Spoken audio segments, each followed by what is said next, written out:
What is up, everyone? Nytmare here, and this is Whale FM's Fireside Chat with Artists. In this show, we talk about everything and anything art and crypto in the NFT scene with designers and creators alike, otherwise known as non-fungible tokens. My guest today is Enrico Moses, a multicultural American artist and thought leader based in LA that fuses his passion for culture, music, and art into both the physical and digital form. Enrico, so glad to have you with us today. Nytmare, what's happening, brother? Oh man, I'm really psyched for this interview. Usually I do a lot of prep because I know I'm gonna have to, lead the conversation and really steer it. But you are such an interesting and multifaceted person that I know I don't have to do much. You're gonna drive the bus here. And I have to say this is the first time I've been pre-interviewed for an interview. So just for context for everybody, I saw Enrico's work. I was really intrigued, and we can get into the specifics why, and reached out, and he said, sure, let me set up some time to talk with you and see whether or not it's something I'd like to do and just learn more about you and Whale. So kudos to you. That's obviously indicative of how thorough you are with everything you do, but it was interesting to have that kind of flip back around. Oh man, I mean, it was really dope having that conversation with you and learning more about what brought you into the whale community. And it's really awesome because like your background is very similar because you're interested in so many different things, like music and art and culture. So it felt like really dope that me and you connected on the wavelength. When it comes to this new terrain of NFTs, it's like there's a place that we connect at. So I really love that to be able to dive deeper with you. Yeah, definitely. But I'm old news to this community, so forget about that. Let's talk about you. There's so much to get to here that I really thought the best way would be just to turn it over to you and just give us a little background on who is Enrico Moses and kind of walk us through your journey of what makes you who you are, and then how you got to where you are today with art. Yeah, first let me just say I really appreciate you and the whole whale community. I've learned a lot from the whale community so far, so it's really an honor to do this interview. And for me as an artist, I feel like every artist has a story, right? And if you're gonna be interested in my art or in an artist's art, it's also understanding like who is this artist. So today, I'm really excited to kind of go around and share like the depth of who I am so that you understand, why my art exists and, kind of getting a taste of like what's to come, and in that vein, I really like to talk about the concept of being like a decentralized human. I find crypto very interesting and very attractive to me. And from where I grew up, kind of bringing it all the way back, growing up in Minnesota, I grew up as like you said, I'm a multicultural man, multiracial, and my background being Black, Native American, and Jewish. So while I was growing up, I never really felt part of the quote unquote centralized system. For some of my friends, like I didn't ever speak Black enough for my Black friends. I never was gonna be white enough for my white friends. So I found myself a little bit on the outside of like the centralized culture. And that's something that has really cemented me as far as like my identity. I wasn't able to kind of grab onto some of those check boxes as far as some of the races. So what really kind of fit for me as far as my identity was hip hop. And like being around 7 or 8 years old, that was something that we connected on. Nytmare was your love for music. Definitely. It's like once I heard hip hop, it was like I actually found some type of identity that made sense to me, right? Because hip hop music, it's not about a race. It's very much Black music, but there's all types of races that created hip hop, and hip hop is really just a mixture of all different musics and sounds coming together. So I found that like very similar to my story, so kind of getting started, just letting people know how much I love hip hop, but more than just the music, for what it stands for in the culture. and to also think about hip hop as being a decentralized entity as well, right? When it comes to music, the centralized systems rejected hip hop. They try to ban hip hop, if you think about it, right? And so for me, just being a part of this community that's kind of always been decentralized, has been really interesting to find crypto and to see how much I'm attracted to it and kind of the ethos. So I thought it'd be dope to kind of start like that, you know? Yeah, and to that point, you make some very interesting points that hit home with me, because I'm multiracial and multicultural as well, my background. And like you said, there's a lot of people that say you should adhere to this norm or that norm, especially when you say that you're into hip hop or a certain subculture. There's an aesthetic, there's a way of behavior that people associate with it.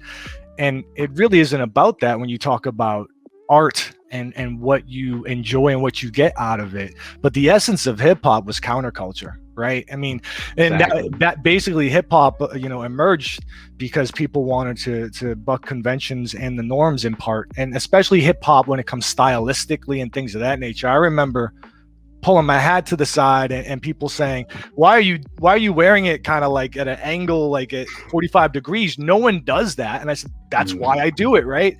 And the moment everyone started doing that, that's when I changed it, right? So Right. there's a misconception sometimes, and it's easy to see why, that it's just kind of a bunch of sheep following something, but really the pure essence of it was counterculture and breaking the homogeny and doing something different. Exactly. And it's so powerful because if you think about the beginning of hip hop, right?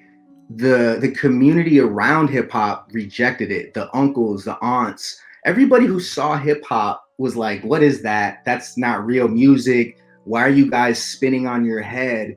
And if you think about the people inside of the community, it reminds me a lot of crypto, because the people in the hip hop community, even though everybody was dissing it and didn't understand it, they knew it was real. We knew how valuable it was, right? Before it became $1 billion, potentially $1 trillion industry, we believed in it before anybody else. And while they were rejecting it, we knew it was authentic. So it's like, it's so powerful to just believe in what you are and who you are, right? In your ethos. So I think it really reminds me of what I'm seeing today in crypto. Right. So with this is one of my favorite quotes by Steve Jobs. You can't connect the dots looking forward. You can only connect them looking backwards. So you have to trust the dots will somehow connect in the future. And you have to trust in something, your gut, destiny, life, karma, whatever, right? And this is going to be a representation of this interview. We're going to go all over, left, right, back, forward. Because for me, so many things that I've done, I didn't know how they were all going to connect, right? I'm interested in a lot of things, and that has been a struggle for me at times, because you look at people, it's like they're a doctor, they're a lawyer, and you can kind of wonder, like, should I just have this one path, right? And I think it's so powerful, because now look at Apple. Apple being one of the most valuable companies of all time. To have somebody who can show us that, not everything has to make sense all the time. I think it's been powerful for me, and just wanted to share that with the whale community. Dope. So moving forward, this Big Faces was really something that got me going in my business life. I grew up in Minnesota, like I said, and when I was around 13, my mother was getting her master's at the University of Minnesota. So she brought a computer into my life, and that was so big for me. While my friends were like playing video games, I was, getting into the Whereas community and kind of like hacking a little bit. And one of the things that did is it allowed me to download all of this software. Right. And as a teenager, I remember thinking, like, just feeling so powerful. I'm like, I have $50,000 worth of software on this computer, and 99% of it I never used. But one program that I explored and I fell in love with was Photoshop. I think at the time it was like Photoshop 3.0 or 4.0. And I just got obsessed with learning how to use Photoshop. At the time, it was like you would learn through like downloading tutorials, and it was It was very slow, but that was about 25 years ago. And I started getting into basically digital graphics and starting to create things digitally. So that was a huge influence on me as far as just like learning how to take my ideas and manifest them digitally, right? And that kind of fast forwards to where we are today. But at the time, it was just something that I was very interested in. And so for me, as a child, I always knew when I was older that I wanted to be a fashion designer. So I ended up in college studying apparel design and double majored in retail. So I'm in school, I'm in college and at the UW Stout, and I'm just like, I'm learning, I'm sewing dresses. I wasn't excited about that shit, but I started learning about retail, and I started taking these retail classes, and that was a mixture of business and fashion. And I've always loved business. I've always loved math. So I really felt at home. So my junior year, I was 21, and I actually was getting ready to have my son. And so because my son was getting ready to be born, I'm sitting in my room in college, and I'm like, I got to do something. I have to create something because I have this responsibility coming. And so I came up with this idea for a clothing line, and that clothing line was Big Faces. I basically paid my roommate at the time, who was a graphic designer in school. I paid him some money, whipped up some designs, and I took my Photoshop skills, and I basically created these designs that I eventually would put on t-shirts. And the brand was called Big Faces. And at the time I was hustling in college, and it's like, from the Black culture community, it's really important to understand what it means to hustle, right? Because we're decentralized, meaning we don't get access to all the centralized entities, right? So a lot of Black people, we started hustling from the 70s, 60s, 70s, 80s, 90s till today because we weren't always let into the corporate entities. If you look at the labor unions, Black people were not allowed in some of the labor unions around the country. So right. This is why, you see pimping, you see people selling drugs, you see people running numbers, and those things are really celebrated in the Black community. So, I fell into some of those things in college. But once I had my clothing design and this concept, I was able to take basically, the money I was hustling with and buy these t-shirts. And my first delivery of t-shirts, I'll never forget. I got them in, I'm looking at them, and my roommates are coming in, they're just buying them up. And within the first week, I sold out of all the t-shirts, right? And so I'm looking at the money I made. I'm like, wow, I'm making more money selling t-shirts than anything else that I've been doing. And the interesting thing about Big Faces is the name Big Faces is actually a representation for me of doing something that's more hustling and going legit. Because if y'all remember, on cash, the faces on money used to be small, right? And there was that moment where the faces on the money went from small faces to big faces. And to me, that was a metaphor for me, transforming what I'm doing, kind of elevating to the new money, right? To something more legit. So I ended up, starting that clothing line, selling out a couple boxes. And then that summer, I ended up opening a kiosk at a local mall where I sold my shirts. And I ran that kiosk during the summer.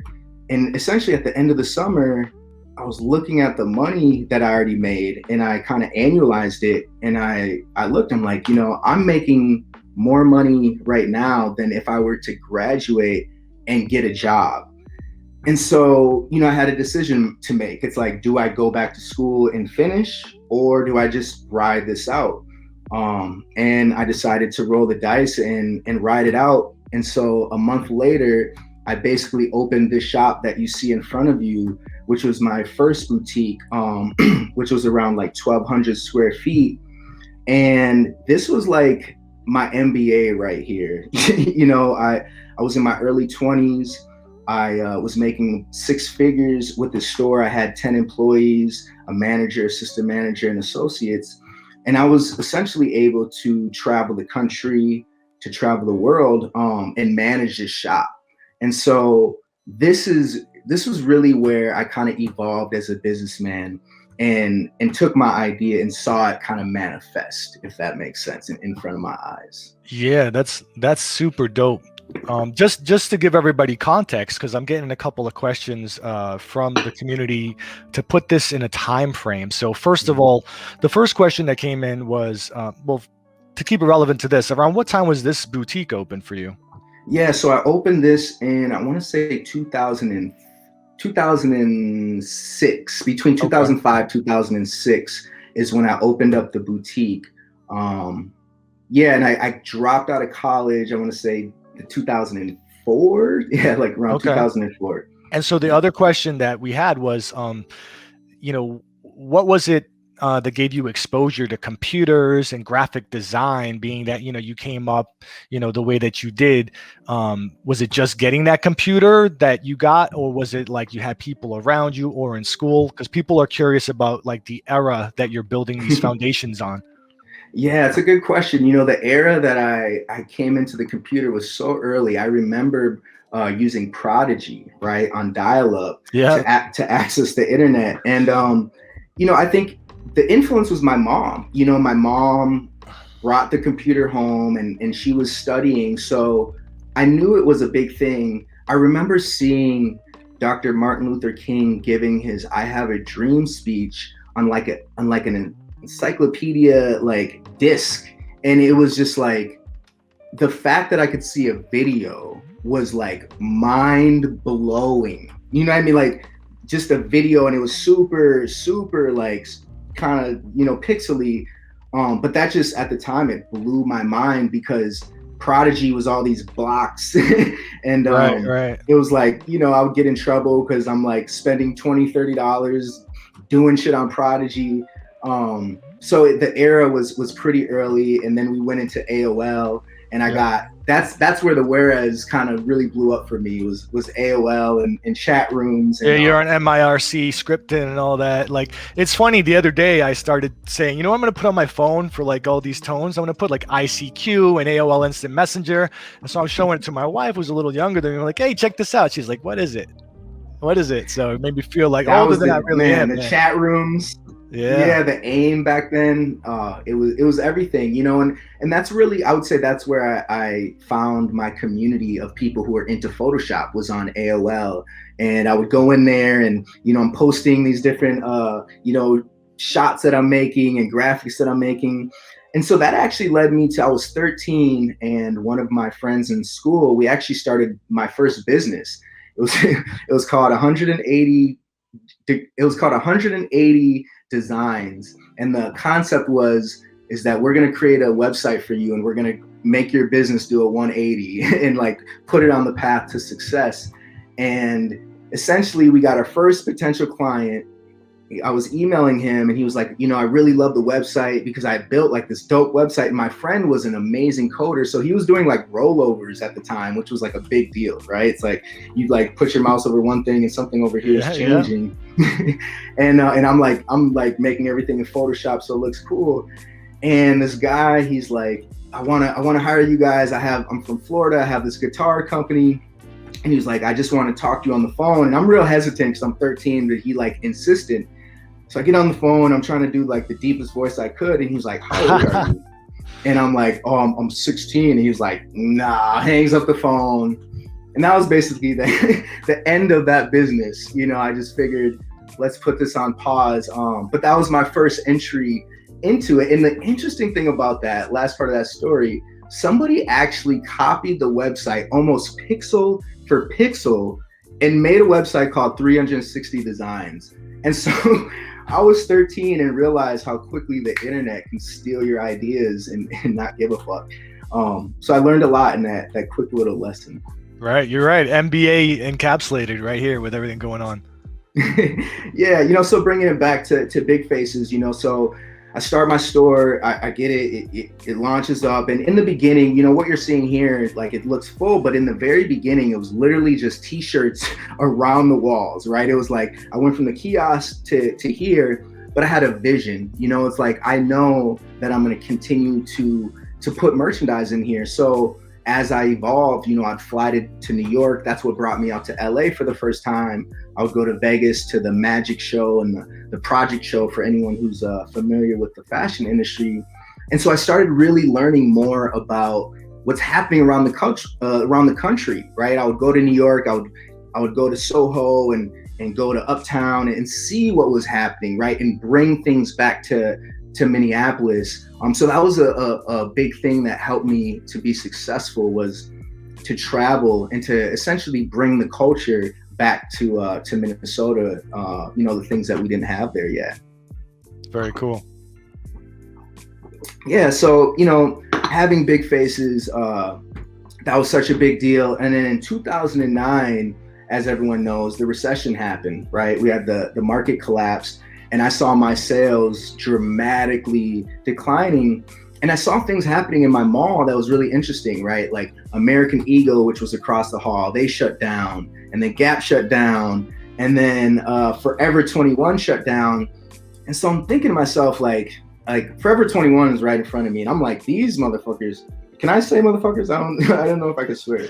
Yeah, we're okay. All right. These people are making a lot of money, right? Like, I see them making money. Like, them shutting down, it made me realize that there was something bigger going on. So in March 2009, I decided to shut down my store.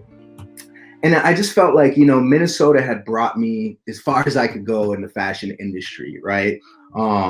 And I decided to either go to New York or LA. I kind of created a piece of paper, saw which ones I liked the best, and LA kind of won by a landslide. So I moved out to LA, and I was really diving deeper into the fashion industry. I was working as a sales rep at the showroom downtown, and I ended up getting this position as a brand manager. So while all this is going on, I'm like amassing this huge database of fashion companies. So one of my buddies at the time, we were always like thinking about different ideas and different tech kind of companies. He was really into creating websites and had that engineering background. And so one day I hit him up and I was like, I have this idea for a website. I have this database, and I know it's valuable. People are like paying me for this database. What if we created a website and charged people for this database? And he was like, man, I like that idea. Like, let's think about it. And that night, I literally did not sleep. I just kept thinking about it.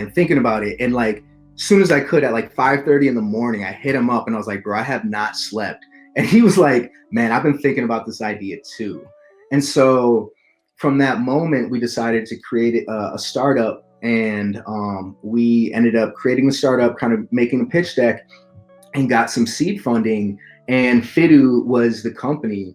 And so essentially with Fidu, it was a database that essentially connected consumers with stores and brands. And so at the time, this is 2011, and this is like the really early days of like Instagram, Twitter is really just getting going. So I was in charge of digital marketing. I was in charge of, making sure that the product made sense. So I'm going to places like South by Southwest, and really diving into, digital marketing, which is so fascinating at the time looking back, because I remember so many fashion companies would be like, we don't do social media. It was like people thought they were too good for social media in 2011, 2012. They just didn't get it yet. So it was really just such a big kind of place of education for me, diving into where is digital marketing going? What is this thing called Instagram? What is Twitter? And also just like being involved in the startup space. There's so many different amazing business concepts that emerge from the startup space. Things like the lean startup and minimal viable product. And so like being immersed in this industry, I feel like it really taught me a lot more about where business is going and where it is right now. So Fidu was just a really powerful company. Essentially, we ran that for a couple years, and in the end, we failed to make product market fit, essentially, and we ended up closing the doors. So during that process, I actually met my fiance, who you see here in the bottom right corner, smiling. And while meeting her, she came from the fashion industry as well. So she worked for some companies like Macy's and BCBG and BB. And so she was really like, seeing me in the startup space and like, seeing the energy around it. And she wanted to get involved.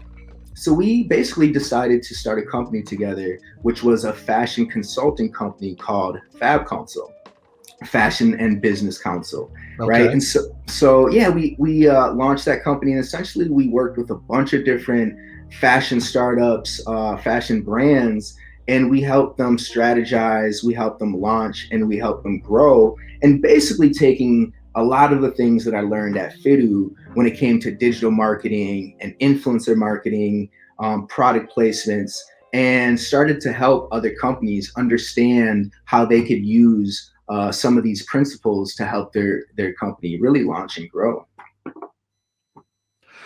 I mean, the evolution here it makes sense, but it's impressive nonetheless, none the least. And I know that you're only halfway through here, so I'm sure our viewers their minds are already blown. Oh man, shout out to everybody listening. I fuck with the whale community, and you can kind of see me by the shark. I think that was a little a hint that I would be a part of the whale community. prophetic image right there. Right, as things come. So we have Fab Council, things are going well. We turned that into a 6-figure company, and I'm in Napa Valley with my fiance. Basically, one of my friends was getting married. So this is my first time in Napa Valley, and for people who don't know, that's where a lot of like the wineries are here in Northern Cali. And I'm looking around at some of these estates that are just beautiful, right? I'm driving through, I'm just like, oh my God, like sprawling, beautiful estates, multi-million-dollar estates. And this is late 2015, and I'm driving through, and I'm looking at these different estates, and I'm thinking to myself, like, wow, this is amazing, this is beautiful. And I'm thinking about the fact that in 2016 here in California, we have this cannabis vote, right, on the ballot for legalization of cannabis. And so, I'm looking around, I'm like, God, I like wine, but I love cannabis, right? And I'm sitting here looking at what's happening in Napa, and I have this epiphany. The epiphany is like, this is going to be the cannabis industry in 10, 20 years. People who invest in cannabis are going to be able to monetize, and there's going to be huge opportunity in the cannabis space. And coming from, the perspective of a Black man, and knowing that so many of us have been locked up and killed, and so many things that have happened because of marijuana, right, being made illegal here in the States. And it just really pushed me to want to be involved in this upcoming industry. So me and my partner at the time, we basically made a commitment that we were going to host an event on 4/20, 2016. That was kind of like the commitment in the car. And that really led us to, in January, kind of jump-starting that idea. And we hosted an event in the Hollywood Hills. It was a cannabis-sponsored event, one of the first ones in LA. And essentially, we sold out all the tickets, and we got a bunch of sponsors, and we could not accept any more sponsorship, and we could not sell any more tickets. And we lost about $3,000 to $4,000 in revenue because we just didn't have any more space. And people were like hitting us up, like, please let us sponsor, please. And, we did the event. And after the event, I was just like, what the fuck just happened? Like, we've been doing these fashion events, and we've been, helping fashion companies, but we've never had this type of response, right? Right. Sometimes we're pulling teeth trying to get sponsors. And so me and my partner, we were like, let's double down on this. And so we did, and we eventually opened up a cannabis agency. We opened an office downtown Los Angeles. This is what you're seeing on the screen. And essentially we took like the same concepts that we were using for Fab Council, and we put them inside of the cannabis industry. Because if you think Go This ahead. was this was branding and marketing, or was this literally like a dispensary? Or Exactly. All branding and marketing, okay, right? Because we look at it like this, right? Fashion is a commodity product, right? Well, like what separates a t-shirt from another t-shirt is the branding, right? It's a t-shirt at the end of the day. right, But people buy Polo, right? People buy Nike. And so when you think about cannabis, it's the same thing. It's a commodity, right? So the reason why people are going to buy in the future is going to be because of branding. It's all a generic product. So we were able to see that the same things that we were able to teach the fashion industry, we are able to bring that to the cannabis industry. And it was amazing. We worked with some of the world's best cannabis companies like MedMen and THC Designs, just a ton of amazing companies select, and in really helping them to work with influencers, helping them to understand digital marketing, and event placement and event activations. So that was like just a really amazing time to kind of be involved in the cannabis industry. And that was really 2016, 2017. And from there, my partner, my fiance, ended up getting a job with one of the fastest growing restaurants here in LA called Tender Greens. So that kind of left me to, again, wonder what's next for me. It's like I'm at the end of this kind of path. I could have taken it by myself, but I saw it as a company that me and her ran together. So I really didn't want to run it by myself. I still do some consulting in the cannabis industry, but as far as like the company, I wanted to kind of let that go.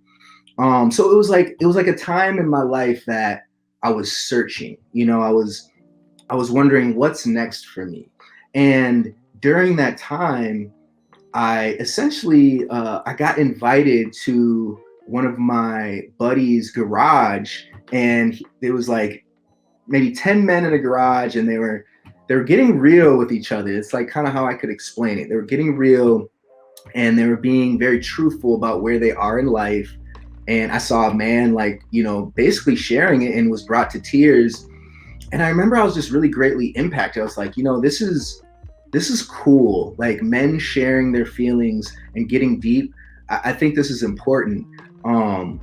And after that circle, one of the men were like, if you like this is an organization, that we're a part of. And if you want more, then you could potentially get more if you want. And so I was really interested, so I ended up initiating in the Mankind Project. And what the Mankind Project is a global nonprofit with 50,000 men who have all initiated through this weekend called the New Warrior Training Adventure. And essentially what it is it mimics the ascension, right, from boys to men. There's kind of this initiation process that's been happening for thousands, tens of thousands of years, from boys into men. And if you look at our society today, we're actually missing that, right? We're missing that initiation. That's why you see a lot of boys and men joining gangs. Fraternities are very big. But in our society, the tribe doesn't take the boys out and initiate them anymore. So this organization really kind of mimics that initiation process, and it builds kind of emotional intelligence skills and tools. And for me, it was super powerful because of just things in my past. There's this Carl Jungian shadows, right? The things that we like to hide, repress, and deny about ourselves. And this organization allowed me to really dive deeper into not only who I am, but who do I want to be, and supported me in doing that. So, being a part of this, it was a huge influence in my life, so much that I ended up getting elected on the LA council as the multicultural chair representative. wow, And it was interesting because it was like, the Mankind Project is really powerful, but the reason why I wanted to join the council in that position was because the Mankind Project skews very middle-aged white. And I have no problem with middle-aged white men. You know, my mother's white, so I love white people. But if I look at LA, the organization didn't match the demographics of LA. And so I felt like there was a marketing issue of like who's understanding, who's seeing this, and who's being attracted to this. Because I felt like everybody could use this type of initiation and this type of training. So my whole thing was like to get more men of color and to bring more diversity into the Mankind Project. And that was really powerful for me. You know, it allowed me to travel the country and to do some trainings around multiculturalism. And that was just really, really big, and allowed me to kind of see what was next, you know, and from there, I was so inspired by what that work is that I started a new company called Zen House. And Zen House is really kind of taking that model of emotional intelligence and bringing it to more people. The Mankind Project is a men's organization, and I started doing, you know, work with co-ed, right, with men and women. And I was like, this is the future, you know, like bringing it together is where I want to go. And to me, that's bringing multiculturalism into the work, if you think about it, right? Like bringing more people together. And a big part of who I am is I'm a futurist. You know, I believe that technology can solve the problems that we face. And so I love the Mankind Project, but I feel like it's very slow in its process to initiating and bringing new men in. And so my goal in creating Zen House is to make it a lot more approachable and to allow more people to get this amazing work. And kind of like fast forwarding into the future, you know, I've really been investing into the metaverse, and the way I see this playing out is Zen House being kind of like a mind yoga studio that are, you know, placed in different spots in the metaverse, and people come to essentially do emotional intelligence work and to stretch the mind rather than to just stretch the body.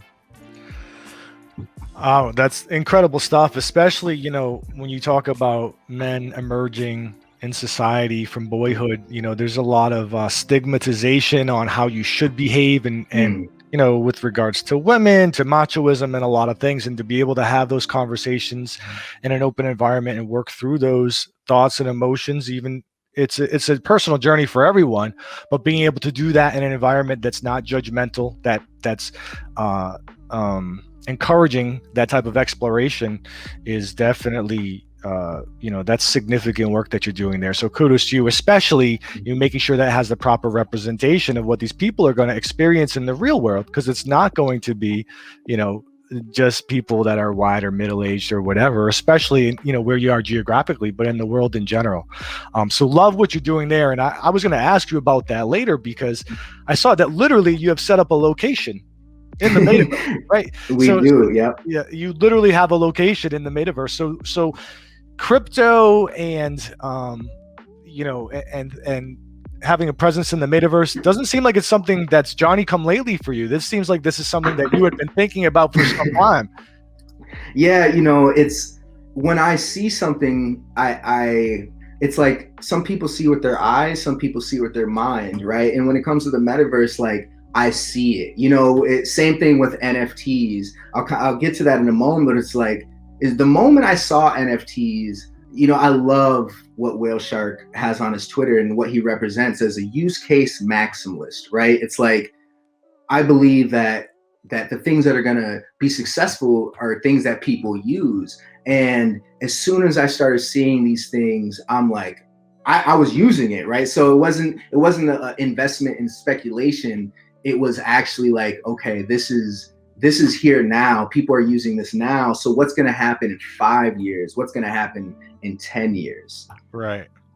You know, and so Zen House and MKP, that work for me, it's so powerful. And I share this with the community because as an artist, you know, I feel like our goal is to remove the obstacles to us being the purest artists that we can be, right? And so as I was doing my work, I started seeing that I had my own blocks in the way. And one of those blocks was that I let go of my love for music. when I started my store in Minneapolis, I literally created a DJ booth in the back of the store. And I just worked so much. I was working 72, 80 hours a week, 90 hours a week. Like I didn't have time to like work on my music and to DJ. And like the more business got bigger, the more money I was making, the less time I put into music. And so I'm out here in LA, I'm on a weekend, or it wasn't even a weekend. It was one of my Mankind Project brothers. He invited me to a festival called Lightning in a Bottle. So anybody who goes to festivals, man, it's one of the best festivals in the world. I highly suggest you go. Very similar. It's like a cross between Burning Man and Coachella. But it's a consciousness festival. So there's like TED Talks. There's people teaching about plant medicine and all types of things. Meditation. It was the first place that I ever did yoga, and it was the first place that I ever meditated was at Lightning in a Bottle. And I was in this big like field with huge speaker setups, and I for the first time heard trap music in EDM sense. And I was like, what the fuck? Like this music, like what is this music? It was like hitting me in my chest, right? The 808s were filling my soul. And I really fell back in love with music. It was like I got away from it. And so after coming back from Lightning in a Bottle, I was really just, wondering like, how did I let this get away? And I started questioning myself. And because of that, I dove headfirst back into DJing and making music, and essentially just, bought a bunch of equipment. And now like it's a big part of what I do is getting back into DJing. I DJ all around LA at dope private parties and different festivals. And it's, it was something that was inside of me. Like I grew up playing the saxophone. I grew up as a musician. But sometimes we lose these things, right? Because we're so focused on something. So it was really powerful for me to be able to get back into that, right? Back into music. And so another awesome thing that happened, and this is kind of like, big shout out to High Standards, is one day I was in having an event at High Standards, and this guy comes in and we start talking, and his name's Douglas. And Douglas is basically a filmmaker, a really dope filmmaker that studied at Emerson. And he comes to the event, and we basically sit down and start talking about our love for content. And it was so happened that, we saw things very similarly, right? The way he sees content, the way I see content. And so he's a producer, and he was like, yo, check out these beats I made. And I'm like, yo, this shit is hot. So essentially we started working on some music together, which would eventually create a whole album called The Mountaintop. And, while making The Mountaintop with Douglas, we just spent so much time being creative together that it created a fertile ground for us to create another company together, right? So while we're creating our music, we essentially created The Mountaintop and decided that we're going to create a trilogy of albums. So The Mountaintop is the first album. The second album, which is actually done and we're getting it mastered by the world famous Abbey Road mastering house right now, is called Days of the Desert. And we also have a third album called The Garden. And so, essentially these albums are like a reflection of what we're going through at the time. And The Mountaintop is, it's a metaphor for something that I believe, that, we climb the highest mountain that we want to climb. And once we get to the top, then we see where we want to go next. So if you listen to the Mountaintop mixtape, it's available on Spotify and iTunes. But it's a journey, it's a story about me as an artist and Douglas as an artist. And we kind of talk about, what it means to ascend and to climb the mountaintop and what that journey is about for us. So definitely if you guys, want to hear the music, I'm also on Mixcloud at Professor Moses. And, I'm really about all types of music. I love hip hop, but I love deep house. I love funk, I love disco, I love trap. So, I bring all of those different elements together. And yeah, you can check them out, and it's kind of fun little thing that I do. I linked your album into the chat because I had listened to it, preparing for this interview, and it's very cool stuff, by the way. And there's that loose single. I don't know if that's from the forthcoming album or that was just something that was a one-off. Yeah, that's a good question. I was DJing at the Hollywood Improv for this comedy show, and that was just like, it was a single that I was playing at the Improv, and people would like come and play sax and stuff over it. But yeah, it's funny that you see that. But yeah, definitely look out for the new mixtape coming soon, man. I'm really excited about it, and the fact that we had Abbey Road mastering it it's a big deal for us.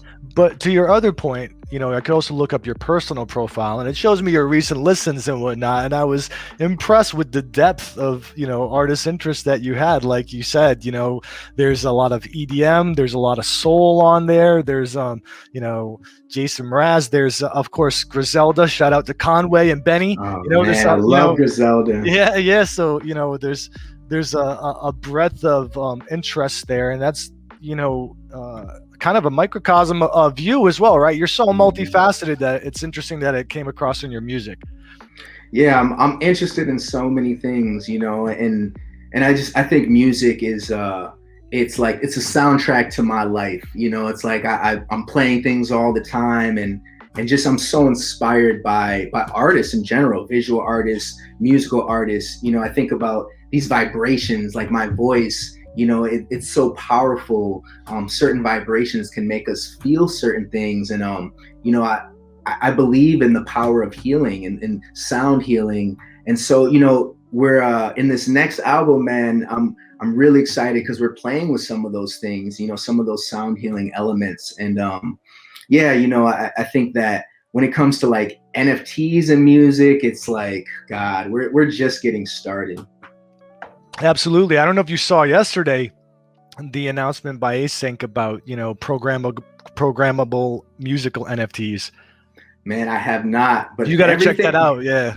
I'm gonna check it out. Everything I see it's blowing my mind. It's so exciting. And I've been saying this for a while. I said this before I ever learned about NFTs. I said creatives are gonna be the wealthiest people in the world. And I believe that NFTs are showing us a glimpse of that, right? If you look at Beeple, Beeple could easily, he's worth what, $250 million, depending on what the price of ETH does, and if he cashed out right away. So it's like, it's just very, very interesting to think about where we're headed.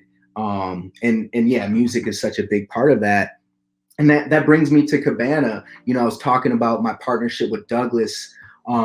And so while we were working on music, we really got deep in our thought process of where do we see the future of content, right? I was talking to y'all about, when Instagram first started and fashion brands kind of laughing at us and, oh, we're too good for that. I think we're at a very interesting time when it comes to content because of accessibility. So for Cabana, we make WAC content. And what WAC stands for, WAC, is wisdom, accessibility, and culture. And for us, we're always giving more than we're taking from the consumers. And with accessibility, there's something that's happening right now in history that's very important when it comes to content, right? You have accessibility of content, meaning that you have YouTube, you have Instagram TV, you have Facebook, and you also have like things like Hulu, right, that people can get access to. So now for basically free, you have tons of content at your fingertips.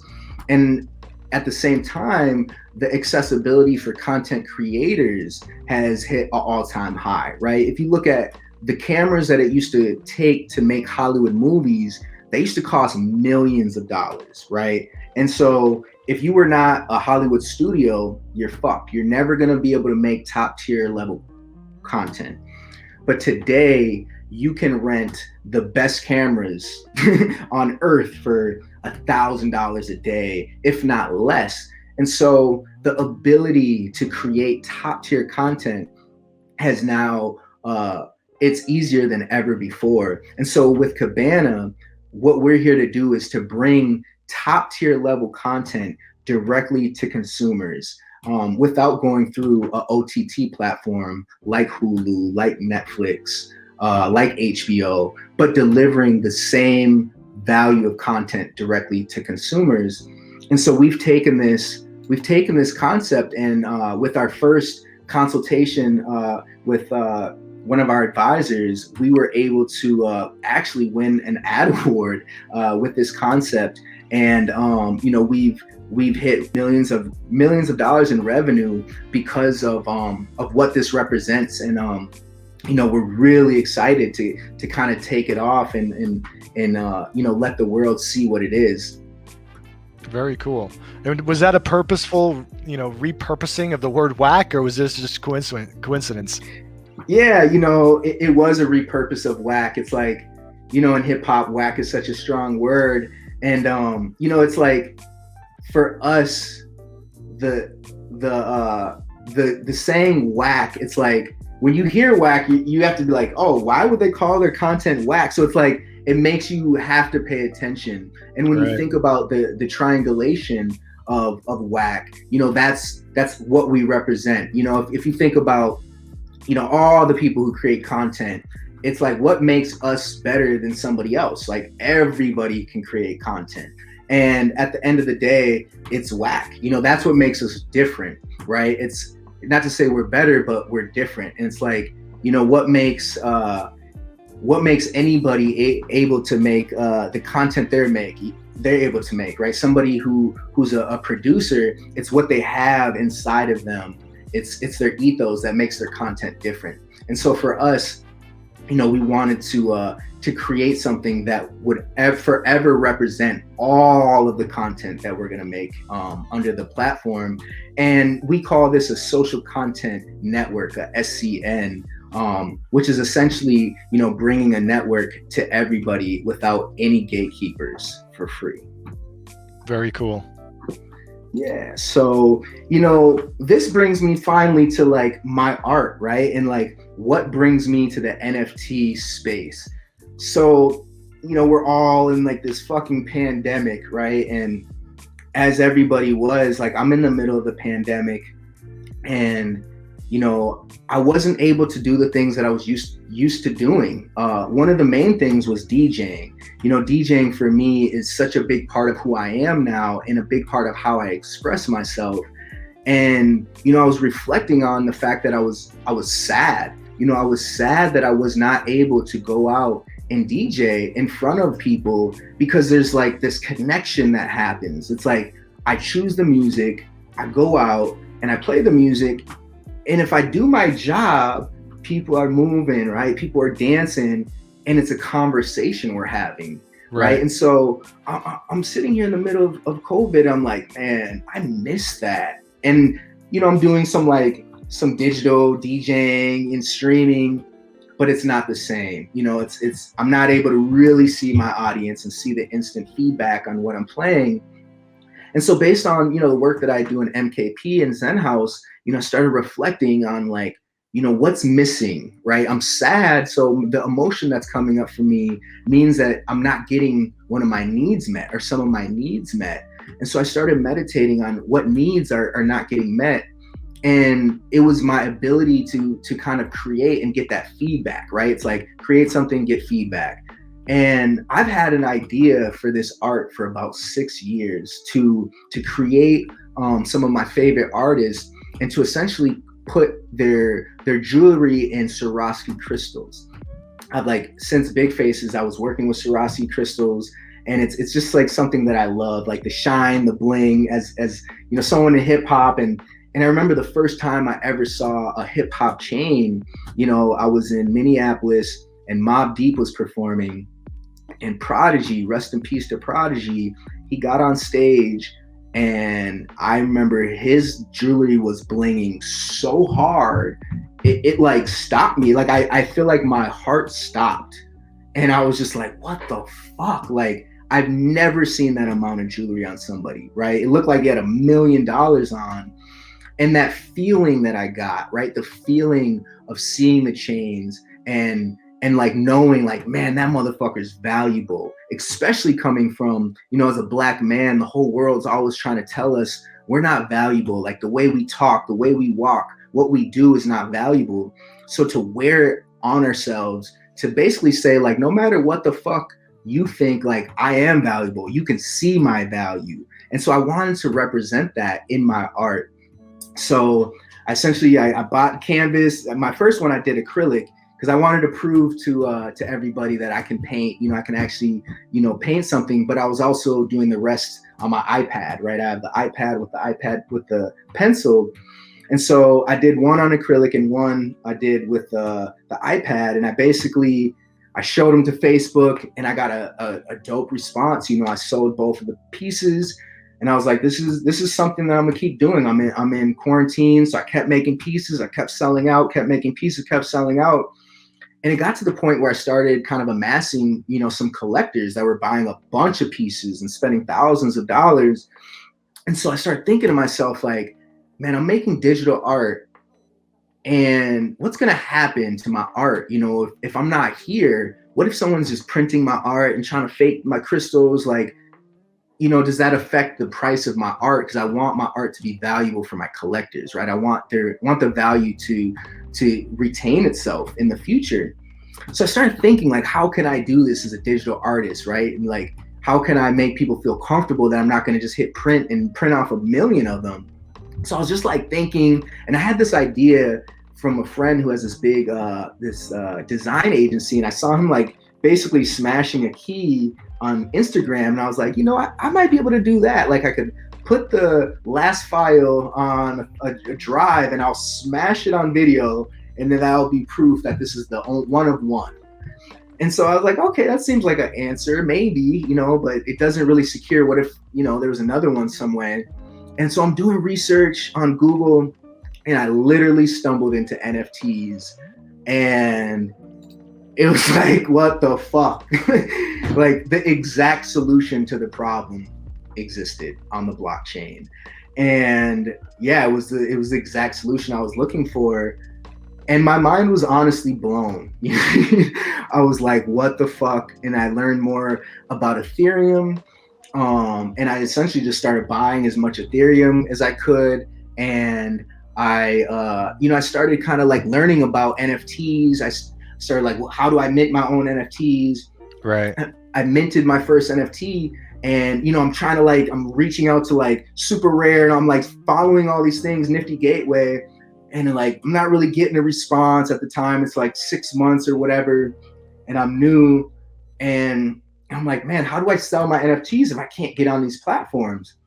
And I find OpenSea. I'm like, well, at least I can mint. And so I see somewhere, you know, online about crypto voxels, and I go into crypto voxels. I'm like, this is fucking awesome. And then, you know, in Clubhouse, some people are like, oh, I have a crypto voxel plot. If you're an artist, reach out to me. Like, we'll put you in there. And I'm reaching out to all these people. I'm like, man, I love your spot. I'm trying to get in there. And I'm getting nothing but the cold shoulder. No responses, no replies. And so I'm just like, you know what? Fuck it. Like, you know, I'm not about centralization anyways. Like these kind of platforms, it feels like they're gatekeeping a little bit. So I basically bossed up, and I'm like, let me get my own space. Let me get a crypto box. So it was like the middle of the night. I'm like, you know, someone outbid me. I'm like, fuck. Right. You know, I go back in. I'm like, fuck it. I'm buying a spot. I don't care what it takes. And I get my spot, and you know, I put up some art. And I think it was like 2 days later, I like sold my first NFT. And my 5-year-old daughter, I put some of her art up. She sells an NFT. And I'm just like, what the fuck? Like, this is very She real. has her own gallery too. I was in there earlier today.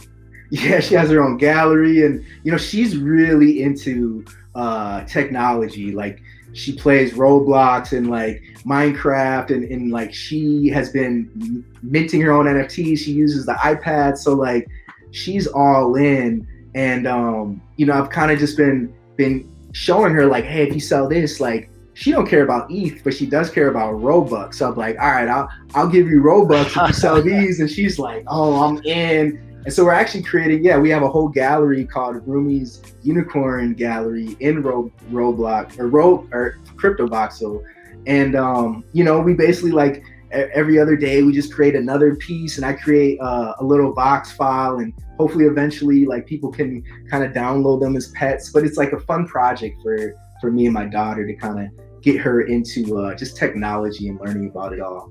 Well, it's just so, the great entrepreneurs that come from hip hop and urban culture. It's so like them to say, you know what, the resources want to be gatekeepers and keep us out. So I'm going to, create my own. So that's awesome. That was it. And I'll tell you, before we move further, you started this venture. I remember you came onto the Discord and you posted your link. You're like, hey guys, I'm new to the community. Take a look at my artwork. And being a fan of hip hop, I was like, hey, this is pretty cool. Let me check it out. I went a step further and looked at some of your discussion on the collection and why you did it, and I'll let you talk to that. And I said, wow, that's pretty moving. And when I went into your actual CryptoVoxel space, I mean, the music you selected for that matches kind of the message that you have for the collection, and then seeing it all there, it was so cohesive. Like, it was much more than just an NFT, like, here's a piece of my art I want to share and monetize. It was, I'm making a statement. This is a true artistic movement. And I said to myself, regardless of where this artist is in the process of establishing themselves in the NFT space, it was such a moving experience for me that I wanted to have you on here, because that's, to me, is what great art is, right? It evokes emotion. It ties to something greater in our consciousness. So kudos to you for creating that in just a short time with what you've shared on NFT. I know for a fact, in person, it's been a much longer journey.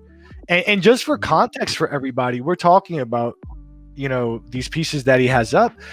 But you're no stranger to having art collected by people or having a following. Your socials, I think you're at something like, 22,000 people on your Twitter and like, 11 or 12 people on your Instagram. Mm-hmm. Right. Yeah. So yeah, I've been creating for a while, and just like showing my work to the world, and like that was the interesting thing even about sharing my art. It's like, to be honest, I was afraid to share it. I was thinking like, are they gonna like it? Are people gonna judge me? It was like a week, and I remember saying to myself, like, bro, you gotta fucking share your art. Like, you're acting like a little bitch right now and just scared. And it's the shadow, right? I have this perfectionism shadow where I want everything to be perfect. That's part of my shadow, this perfectionism. So it's like I have to address that sometimes and just say, like, share your work. It's done. But I really appreciate you seeing it and seeing the full message of what I was building. It's like to step into NFTs for me is a big deal, because I'm not here for the short term. I'm invested in the community. I'm invested in Whale. I'm invested in several projects. But I see this as a very long-term play, and so when I step into it, I wanted to make sure that I did it in a way that was in a representation of who I am, and not only me, but for the community that I represent. When I went into CryptoVoxels, one of the first things that came up for me was like, I want to make sure that this space in the digital realm has representation, right? And it's like same thing that happened in the Mankind Project. It's like, I think diversity is so important, and I've been doing like my due diligence to reach out to other people and to say, hey, like one of the first things I did, when it came to NFTs was say, I'm going to create this gallery. And then the second thing I'm going to do is I'm going to share it, and I'm going to start educating my community on what NFTs are. And I'm going to use this as an example of what you can potentially do. Yeah, and it's an empowerment thing too, if you think about it, because all of these things, like the computer was for you when you were younger, provide opportunities that may not otherwise be there for artists or for disenfranchised communities and people. I was in a clubhouse that was set up specifically to talk about NFTs, how to preserve your wealth from it, or something of that nature, right? It's talking about all these artists that are making bank and how to make sure they make solid investments and it's not just short term for them. And Snoop popped in, the Game popped in, and believe it or not, they were some of the most. The Game was a huge advocate for NFTs, but he really talked about we need to figure out how we can make this accessible to our community because it could be a powerful vehicle. It's a powerful vehicle. I mean, and accessibility is so important, right? And education. That's why I love what y'all are doing at Whale. You're educating people on what is MetaMask, you know, how to, you know, transfer money. It's like these things, for someone who's not tech savvy, it could bring up a lot of fear, you know, when you're playing around with money, right? It's not just sending an email. If you're transferring thousands of dollars, making a mistake can be costly. And if you're coming from a community that doesn't historically have a lot of capital, right? That's kind of a barrier to entry where, you know, if you're coming from a place of more abundance, you know, you're more willing to lose money. I know for me, like I've lost hundreds of dollars fucking around with like gas fees and just not knowing how to do shit and transactions failing. You know, so it's really important that the communities, not only just here in America, but around the world, right? Like America, we have poverty, but pretty much everyone in America is still the 1%, right. You know, and even in the hood. So for me, I look at these things on a larger scale.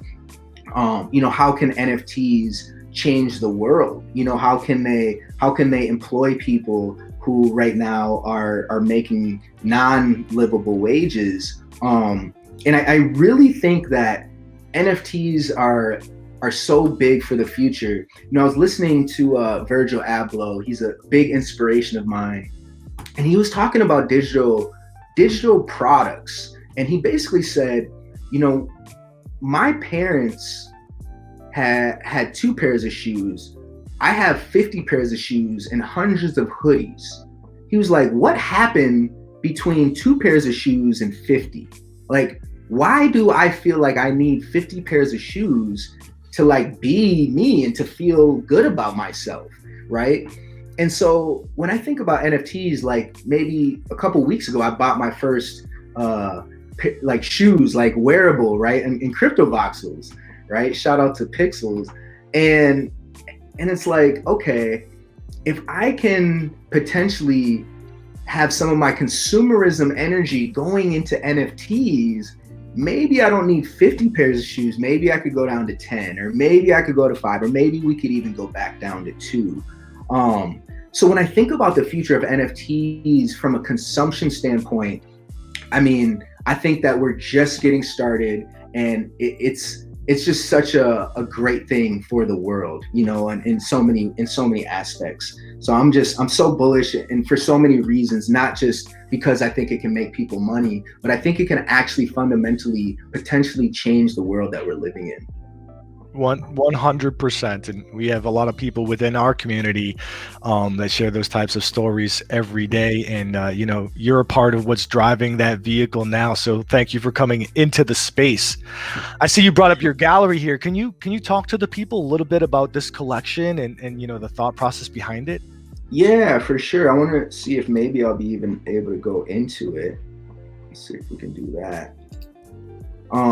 Yeah, so, you know, for me, creating the space, let me see if I can, creating the space. Can you guys hear the music or no?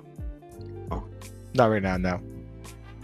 Okay, cool. So yeah, you know, to create the space, it was about how to express what I'm trying to say, right? And it's like a 3D website almost that shows my NFTs.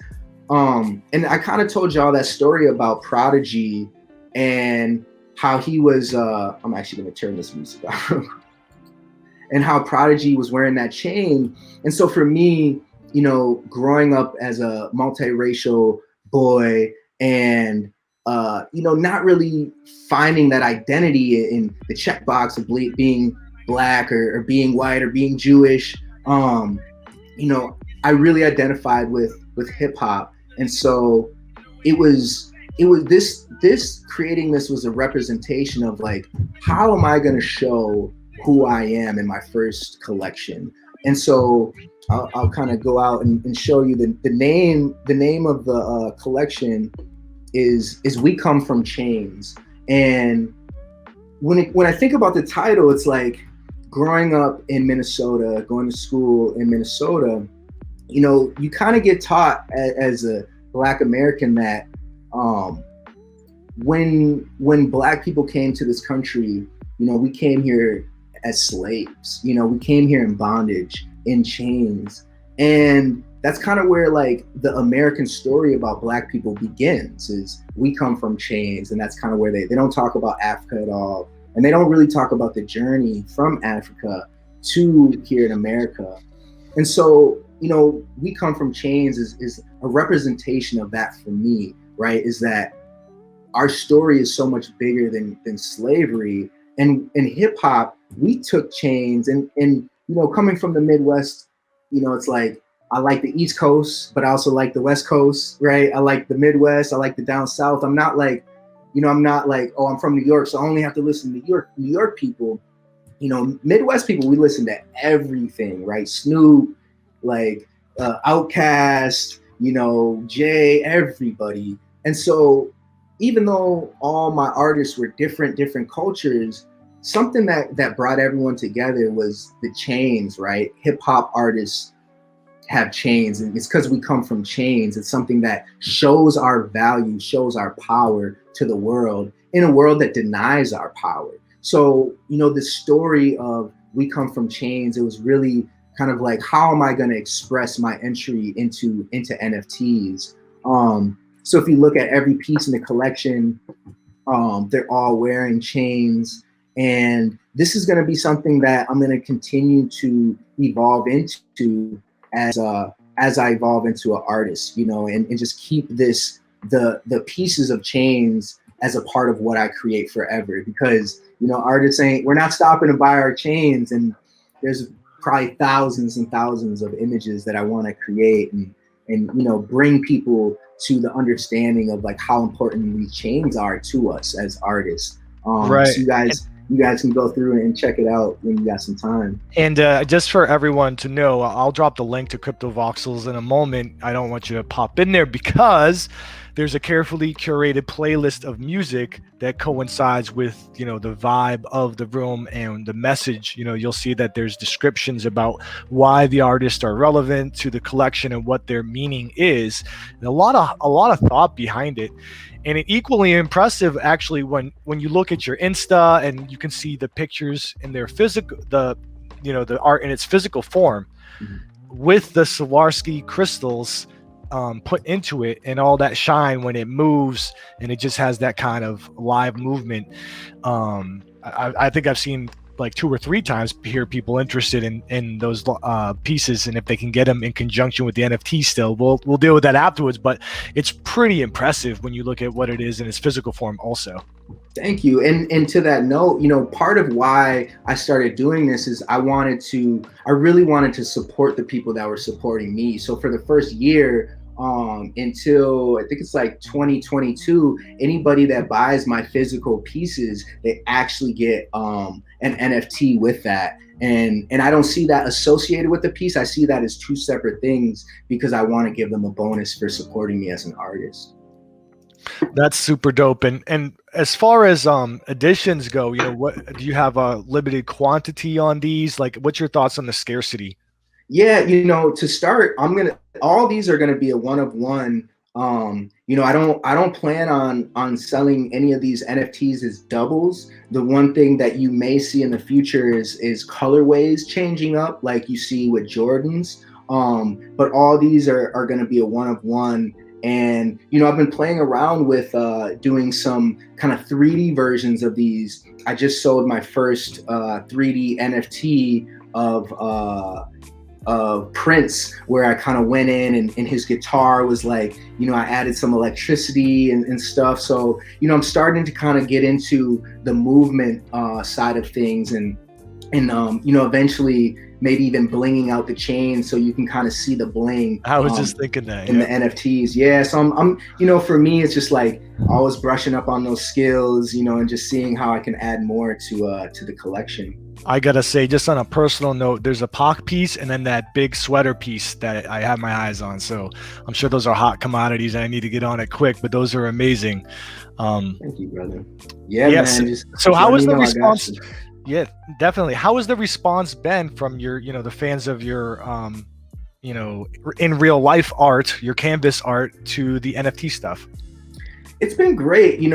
It's interesting because a lot of people, they don't know about NFTs. I think I launched this about a month ago, and I would say for probably 99.9% of people, I was the first person to ever mention NFT to them and the metaverse. So I think their response is like, they're interested. All the people who have bought my pieces, they're super excited about receiving the NFTs. And that makes them kind of like do some more research. I'm just like, hey, you guys got to have your wallet. So people are getting into that.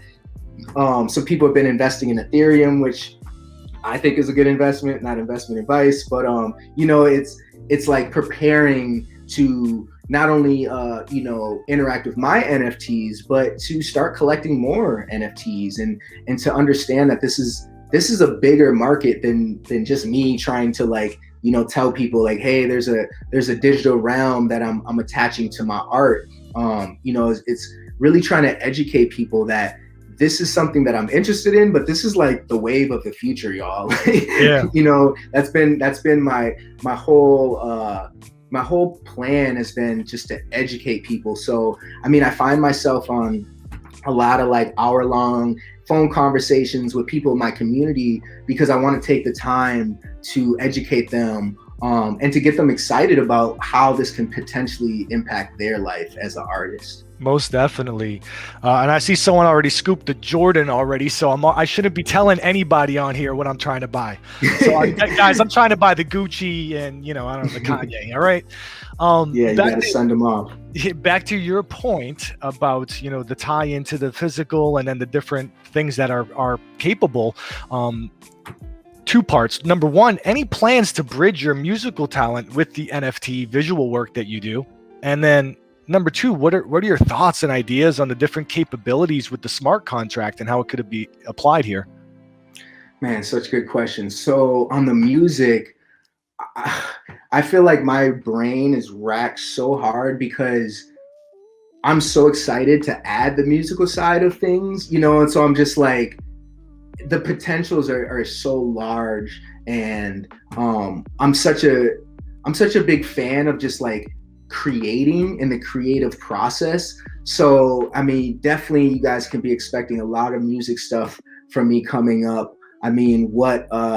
What's been happening just in the music sector alone, it's just so exciting. And so like, I want to figure out how do I do it in a way that's authentic to me, that's not just trying to like, make money, but do it in a way that makes sense for people who are collecting, because it's like, I think that there's different types of people getting into music, right? Depending on where you stand. Like, are you a Kanye that already has a huge following? Like, what he releases as an NFT is going to be so different than, what someone who's a newer artist and how they release it. So I'm fascinated in the strategy and the approach of like what is even possible. Yeah, especially when you start then taking it to mixed media and all the different possibilities, right? Like, who knows, maybe there's going to be video clips that can be altered with it, that can be tied in as well. So I'm with you. Man. My brain starts, smoke's coming out of my ears every time I talk about this. I'm telling you. And, and then when you're talking about the smart contracts, again, it's just like, whoo, it's like, I'm already excited enough off of where things are now, like without any type of evolution. So it's just like, I honestly feel like the way it feels to me is like being a part of this space is like watching an explosion in slow motion. It's like every day there's this new thing, and like that thing is going to be huge in comparison to the next 10 to 20 years. So it's like I'm kind of like taking it and then like, all right, take some like information in. It's like, all right, now move forward and I'll take more information in, because God, where we're going to be in 5 years, it's so interesting compared to where we are now, right? People just, what's that, 69 million? Like, what happens in 5 years? Like Jay-Z, Kanye, like, Madonna, like what is coming? It's like, it really blows my mind, and it's something to be excited about. And, just looking at what's happening in the whale community and all the different projects that have evolved, and kind of seeing, it's like, I look at like the crypto motors. It's like that stuff blows my mind, Right. Yeah. and I'm so excited about all of it, to be honest. Yeah, and I think a lot of people come in and have one intention, and before you know it, like you said, they're buying themselves some digital kicks in a car, right? So you start to understand once you're involved, and you can open your mind to the different purposes and possibilities. And now I'll tell you one thing. One thing I like to tell everybody on here is that part of the appeal of NFTs is not only the art and the execution of it, but the artists themselves. And I'm sure, you sharing your journey, and it's so unique, and your philosophy on empowerment and self-manifestation and everything else you've shared here is really going to draw people to you as well, because that's a big aspect of what people like to invest in and have a piece of. Yeah, I feel the same way. I think that an artist's art is so much about the artist's story, right? And when you invest and you become a collector and an artist, you're now becoming a part of that story, right? It's like the people who own any Banksys, like they're a part of the Banksy story now. It's like I was listening to Steve Aoki talk about when he bought his Banksy, and it's like that's just as much of Banksy's story is him buying it as it is his story, if you think about it. So I think when it comes to NFTs, that's so fascinating to me, because all the collectors, they have them in their wallets, and so it's a story in itself. Like, oh, I remember when I bought this artist. I remember when I bought my first Beeple. For me, it's like I put Beeple's like visuals in the back of my DJ setup. So it's like, man, just the fact that he's selling, and it's like, people have been a part of his career before that. I think that, to me, that's the most exciting part about all of this, is like, how do we all connect? How do our stories connect? And where are we going in the future? Yeah, it's amazing to me, in the whale community, we'll have people that are emerging artists, or people that they're just dabbling, right? And next thing you know, they're having a conversation with Ferocious or whomever, and they have this epic collaboration happening between people that are in different stratospheres as far as their progression right now in it, but it doesn't matter. This community likes to uplift itself and is building something very special. And you're definitely a big part of it. So I know I've kept you super long. I apologize for that. And I have some questions from the community that I definitely want to get through. But before we go there, you've told us about your music, your next mixtape that'll be dropping, or official release. How about on the NFT, from the NFT perspective, what's coming up next for you? Yeah, for me, I'm working on this new collection. Let me see if I can pull it up here. So if you can see, let me see if I can go to one of these pieces. I'm working on, it's like a branch off of the collection of We Come From Chains. And so I'm calling this one, it's called The Corner. And essentially what it is like, it's like these characters that I feel like represent kind of like an energy, right? It's like a urban energy within the crypto community. So this guy right here, I call him the crypto thug. So I'm working on some pieces right now that are similar to this, that are less you know, just celebrities, but more just like a artistic creation of like this story of like the corner, like what does the corner mean.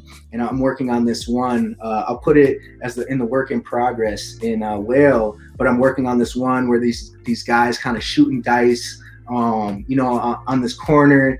And it's like I have so many ideas for where I want to take that collection. So yeah, that's something that I'm working on, and you know, just helping as many artists as I can. I have a artist gallery for Zen House where I have 10 artists that are going to be sharing their work, and we're going to have like a big kind of like art show with a DJ, and you know, just starting to get more into you know, how I can support the community in this whole NFT journey.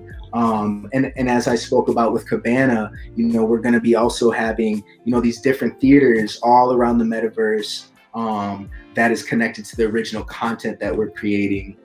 And I have something really exciting, a show about the crypto space that I feel like is going to be huge. So those are some projects that I'm working on in like the NFT, and then also music, like you mentioned. You know, I'm definitely going to be, you know, creating something in that space soon that that represents just, you know, where I am as an artist and where I'm going. You know, and the last thing I'll leave with that is, you know, as an artist, we're going to be gone, right? Unfortunately, we're not going to live forever. And one of the things that I realize is that I'm going to be gone, but my art will be here one day. And so when it comes to my music and it comes to the NFTs and all the art that I make, you know, it's a way for me to leave my vibration behind when I'm gone. And that's really my goal, is to express myself and to express my voice into my art. It sounds like you're leaving some echoes that will continue to resonate for a long time, my friend. Super looking forward to more of this corner series. So let me try to get to some of these community questions, because I know I've been pinged quite a bit with them.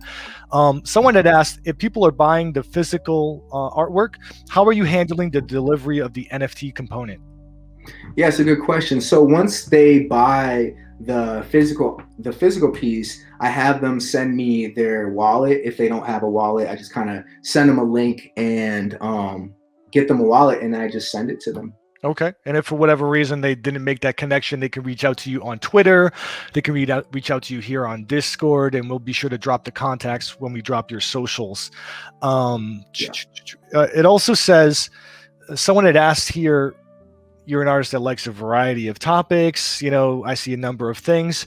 Which do you think is your strength as far as what you're creating right now? You know, my strength, that's such a good question, is probably building relationships. I think that you know, my art is an expression of who I am, and who I am is like, I learn from people, right? Like that's why I reached out to you, Nytmare. It's like, I want to get to know people, you know, on a deep level, because that's how I get to know myself, right? So I think, yeah, if that kind of answers the question. Oh. Just being able to deeply connect with people, which I feel like then allows me to like know myself, right? Because it's like my original art, it comes from like a place that's deep inside me. And so, like I said before, it's all about getting rid of the distractions. So as I connect deeper with other people, I'm able to triangulate like exactly who I am, right? It's like, well, I'm not that, but I'm this, you know, and I want to be this, because I don't want to follow anybody else, you know. And I think that's partly why I'm interested in a lot of different things, because it's real. You know, it's like I think we're all interested in a lot of things. Like, who likes to just eat burgers? Or like, as much as I love steak and lobster, it's like I couldn't eat that every day. So I think inside of us, you know, and that's part of like the decentralized nature in me. It's like I just think that's who we are, right? We have a lot of interest, and the world tries to centralize us. It's like, you're safe if you're centralized, because that's what centralization is. It's a place of safety. And once you're on the outside of that, you have to kind of take care of yourself, right? And so that's why they're like, you know, be good at one thing, and because they want you to feel insecure. And back to Virgil, Virgil Abloh says, like, right now we should be doing 8 things at the same time because everything cross references. And so, if you might see me as a DJ, now you might go check out my art, right? Or if you see my art, you might go check out me as a DJ, or you might want to hire me as a coach. So I think we're really moving into an age where being good at multiple things and kind of a generalist is actually a great thing. I would agree 100%. I just got to figure out when I sleep. That's my issue over here. For real. And I have a real interesting one from someone that would be a good one to take us out. They asked, I imagine Los Angeles must be an incredible place. If you could show a part of it to the world digitally through the metaverse or other means, what would that be? Ooh, that's such a good question. I believe it's coming. So for me, the reason why I live in LA is the culture, right? The culture, meaning the people, the music, the food, the environment. And so the culture kind of got a little bit weird during COVID, right? It's like, can't go out to restaurants, can't go out to dance, listen to music. What can you really do? It's like, I could do this shit anywhere. So LA became a harder place to live, but then that showed me that, the culture is what you pay for here. So if I could show the world a little bit of LA, it would be, allowing you to put on a Oculus or a VR headset, put on some headphones, and it would be a fucking badass, like, festival dance party where you got to meet a bunch of interesting people who don't give a fuck about how you're different than them. They want to be there, and they're okay with you being different. I think that's my favorite thing about LA is that creativity and uniqueness is celebrated here, where in some of the other places around the country it's more about tribalism, right? And individualism is really celebrated here. So I think that the metaverse really, it reflects LA in many ways, because I feel like the metaverse is about individualism. It's like, what are you going to wear? How are you going to represent yourself? And LA is very much like that already. Yeah, super dope answer. We got people already asking for tickets to that festival in the chat. So you got us. Cabana, brought to you by Cabana, coming soon. Enrico, thank you so much for taking the time with us today. You made a lot of fans in this community. Sounds like a couple of sales, but guys, lay off the biggie. Say that one for me, okay? If Thanks, you get it, then I'll thank get you on the Nytmare.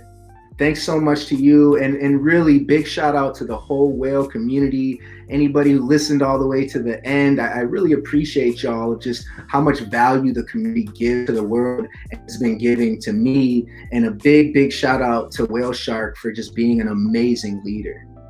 Most definitely. All right, my man, you have a great day. You too, brother. Talk to you soon. Peace and love, y'all.